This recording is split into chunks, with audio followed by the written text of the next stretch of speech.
అందరికీ నమస్కారం అండి. ఈరోజు బీరకాయ ఎగిరేసానండి. మేము ఎలా వండుకుంటామో మీకు వీడియోలో చూపిస్తున్నానండి. మా పెరట్లో 2 బీరకాయలు కాసినాయండి. ఇంకా వాటితో అంకుల్ గారికి నాకు వచ్చిద్దిలే అనేసి ఈరోజు వండానండి. ఇంకా లేట్ చేస్తే ముదిరిపోతాయిలే అనిపించిందండి. ఇంకా మనం బీరకాయలు కట్ చేసేటప్పుడు ఆ ముక్కని చేదుగా ఉందా ఎలా ఉందో కొంచెం తిని చూసుకోవాలండి. ఇంకా తర్వాత ఉల్లిపాయ వేగేసిన తర్వాత ఇంకా బీరకాయ ముక్కలు వేసానండి. సాల్ట్ కొంచెం చూసి వేసినట్టుగా వేసుకోవాలండి. ఊరికే ఎక్కువైపోతుందండి ఈ కూరలో, బీరకాయ ఎగురులో.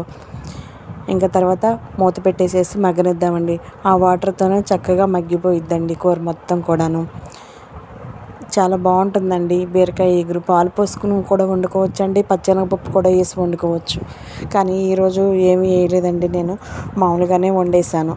ఇంకా దీంట్లోకి కొంచెం వేసినట్టుగా ఒక పావు స్పూను మసాలా వేసానండి.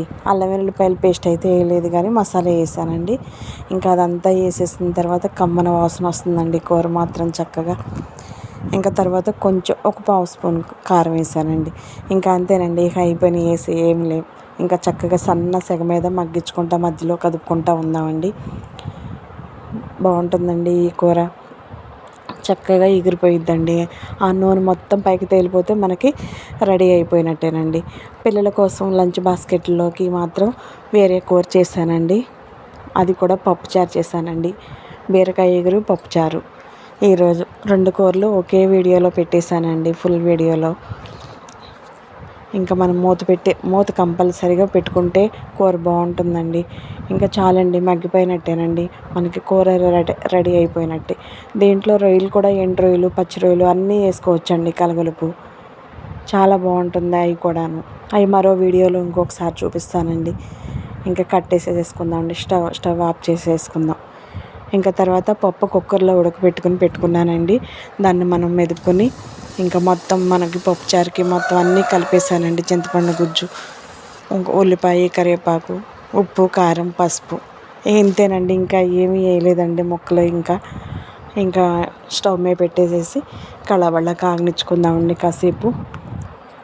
బాగా మరిగిపోయి చక్కగా మనకి ఎంత క్వాంటిటీలో కావాలో చూసుకుని అప్పుడు మనం మధ్యలో ఒక్కొక్కసారి అలా కదుపుకుంటూ ఉందామండి. రసం పౌడర్ కానీ ఏమీ వేయలేదండి నేను. పప్పుచారు సాంబార్ పౌడర్ కానీ ఏమీ వేయలేదండి. నాచురల్గానే వండిచ్చేసానండి ఈరోజు. చక్కగా ఉంటాయండి, భలే టేస్టీగా ఉన్నాయి అన్నమాట. ఇంకా చక్కగా కొంచెం ఒక స్పూను నూనె వేసి ఎల్లుల్లిపాయలు, జీలకర్ర, ఆవాలు వేసి తాలింపు పెట్టేశానండి. ఇంకా ఇనప బాండీయే కాబట్టి ఆ చారులో ముంచినా ఏం కాదండి, అందుకే అలా ముంచుతాను, మంచిదే అని. ఇంకా చారు కూడా కాగిపోయినాయండి, కట్టేసేసాను. ఉంటానండి, మరో వీడియోలో మళ్ళీ మీ ముందుకు వస్తానండి.